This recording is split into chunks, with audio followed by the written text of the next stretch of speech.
Lejos de las ficciones modernas, de los vampiros fluorescentes, bonitos y delicados, la figura mítica del siniestro y desagradable ser grotesco del vampiro, se forjó en diversas culturas del mundo a lo largo de la historia.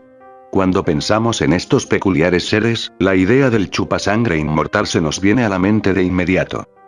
No obstante, determinados personajes, presentes no solo en el folclore, sino también en los registros históricos de la antigüedad, han alimentado el mito del vampirismo de forma excepcional.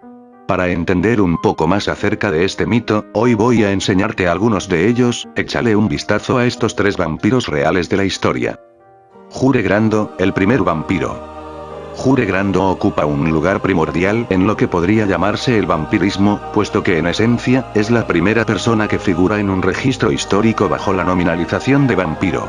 Fue un viejo campesino de la península de Istria, región que hoy conforman los territorios de Croacia, Eslovenia e Italia, de la cual podemos ver parte en la imagen. Es por ello una figura fundamental en el folclore del vampiro. Si bien no se sabe la fecha de su nacimiento, Juregrando habría fallecido en el año 1656, pero no realmente hasta 1672, o no sin antes haber aterrorizado a los pobladores de la región durante unos 16 años. En los documentos, los locales le llamaban el estrigón, lo cual se traduce como el vampiro y según allí se dice, los pobladores eran acosados durante la noche, cuando este hombre recorría el pueblo golpeando la puerta de sus hogares, aún después de muerto. Al día siguiente, un miembro de la familia que había recibido los golpes de Grando en su puerta amanecía muerto. Los pueblerinos, hartos de la situación, decidieron enfrentar a este hombre en compañía del sacerdote del lugar. De acuerdo a lo que se menciona en los documentos, luego de profanar la tumba de Grando y en el nombre de Dios expulsar al estrigón, numerosas lágrimas brotaron de los ojos del cadáver, el cual se quitó del sepulcro y fue decapitado. Hoy, este lugar tiene un gran valor antropológico, histórico, cultural y por supuesto, turístico. Elizabeth Báthory, la condesa sangrienta. La historia está repleta de terribles asesinos seriales, sádicos y personalidades plagadas de psicopatologías que en cualquier otro contexto, les convertiría en despiadados criminales. Si bien poco de esto se mencionaba en la antigüedad, ya que resultaba más fácil tildarles de vampiros, no tan así fue lo que ocurrió en la Hungría de pleno siglo XVI. La condesa Elizabeth Erzsébet Báthory fue un buen ejemplo de ello, una megalomaníaca asesina serial que desde lo más alto de la aristocracia húngara, se divertía con la tortura, el asesinato y el abuso de los campesinos.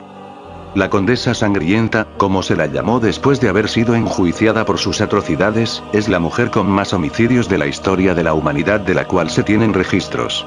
Elizabeth Báthory, obsesionada con la belleza y la idea de la vida eterna, asesinó al menos 80 personas y aunque no se ha podido corroborar, se estima que en realidad fueron más de 650. De acuerdo a los relatos folclóricos locales, esta delirante mujer se bañaba con la sangre de doncellas vírgenes de la región para mantenerse joven y hermosa, aunque cabe destacar que muchos son los historiadores que discrepan con este postulado. Luego de su juicio, Báthory fue sentenciada de por vida a ser emparedada viva. De este modo, se la encerró en uno de los muros de su castillo con el espacio suficiente como para recibir aire y alimentos. Después de años de agonía tras los muros, la condesa dejó de existir.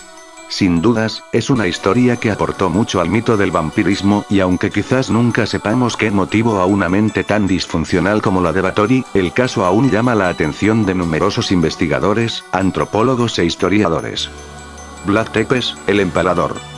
Como no podía ser de otro modo, Vlad Tepes, el empalador, es una parte más que fundamental en la formulación del mito del vampiro y en la característica figura del chupasangre, especialmente tras la ficcionalización que Bram Stoker hizo de él en el año 1897 con su Drácula. Por otro lado, si bien ello lo colocó en ese extraño lugar mítico entre la ficción y la realidad, es necesario mencionar que la propia novela de Stoker también despertó un profundo interés científico en la figura histórica del hombre real, Vlad Dracula. Vlad III, más conocido como Vlad Tepes y mejor aún como Vlad el Empalador, fue un príncipe de la región de Valaquia, Rumanía, entre los años 1456 y 1462. De un enorme valor histórico y cultural para Rumanía, este hombre de guerra fue un estratega como ninguno, además de un desequilibrado y brutal asesino. Si bien se convirtió al catolicismo, Vlad fue un ferviente ortodoxo perteneciente a la llamada Orden del Dragón que defendió su tierra de la inmensa y sangrienta expansión otomana que luchó por liberar Rumanía del poderío alemán, húngaro y turco. Pero su historia fue realmente dura. Vlad se convirtió en una figura muy llamativa debido a su inmensa crueldad, sobre todo al momento de castigar a todo aquel que se opusiera a sus mandatos o, peor aún, le traicionara. El castigo que le dio su nombre consistía en colocar un palo en el recto de sus enemigos, que luego, agonizaba a una altura de unos 3,5 metros durante días. Esto resultó en una de las primeras formas de guerra psicológica que se conocen, ya que cuando las líneas enemigas llegaban a los sombríos bosques y montañas de Valaquia, se encontraban con centenares de hombres desnudos y ensangrentados agonizando de esta manera. Claro que eso no fue todo. Durante su apogeo, Tepes se encargó de empalar, incinerar, diseccionar, desmembrar y desangrar a un sinnúmero de enemigos que desperdigó por la región.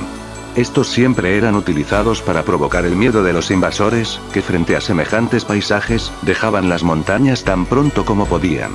Con semejante panorama, la figura de Vlad Tepes no tardó en ocupar un lugar supremo dentro del mito de los vampiros, mencionado en numerosos relatos germánicos como un ser abominable que, entre otras cosas, chupaba la sangre de sus enemigos. Si te interesa conocer más acerca de este verdadero vampiro, no dejes de ver este interesante documental sobre la figura del brutal Vlad Tepes, el video se los dejaré en la descripción del video. Bueno amigos, eso fue todo.